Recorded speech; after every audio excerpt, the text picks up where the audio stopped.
1400 বছর আগে মুসলমানরাই ছিল একমাত্র জাতি যারা কখনো যুদ্ধে পরাজিত হইতো না। আর এখন আমরা মুসলমানরাই হলাম একমাত্র জাতি যারা কোনো যুদ্ধে বিজয়ী হয় না। আমরা অনেকেই ভেবে পাই না এর কারণ কি। আমাদের তো নামাজের অভাব নাই, রোজার অভাব নাই, হজ জাকাতের অভাব নাই, মুফতি মাওলানার অভাব নাই, মসজিদ মাদ্রাসারও অভাব নাই, তাহলে কেন এমন হইতেছে? এর জবাব পাওয়া যায় একটা হাদিসে।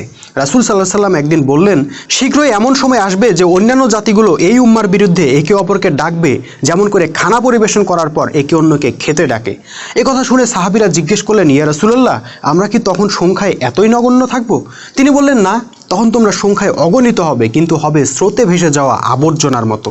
আল্লাহ তোমাদের শত্রুর মন থেকে তোমাদের সম্পর্কে ভয় ভীতি উঠিয়ে নেবেন এবং তোমাদের হৃদয়ের মধ্যে দুর্বলতা নিক্ষেপ করবেন। কেউ একজন আবার প্রশ্ন করলেন, ইয়া রাসূলুল্লাহ, এই দুর্বলতার কারণ কি হবে? তিনি জবাব দিলেন, দুনিয়ার প্রতি ভালোবাসা ও মৃত্যুর প্রতি ভয়। বন্ধুরা, এই হাদিসের সাথে আজকে দুনিয়াময় মায়ের খাইতে থাকা মুসলমানদের বৈশিষ্ট্য খেয়াল করে দেখেন, হুবহু মিলে যাবে। সাহাবীরা দুনিয়াকে ভয় পাইতেন আর শাহাদাতের জন্য ব্যাকুল হয়ে থাকতেন। আমরা ঠিক তার বিপরীত, মৃত্যুকে ভয় পাই আর দুনিয়ার জন্য ব্যাকুল হয়ে থাকি। তাই ফলাফলও বিপরীত। সাহাবীরা অল্প সংখ্যক হয়ে অধিক সংখ্যক শত্রুকে পরাজিত করতেন, আর আমরা মাত্র 1 কোটি ইহুদি জাতির মার খাচ্ছি 180 কোটি মুসলমান।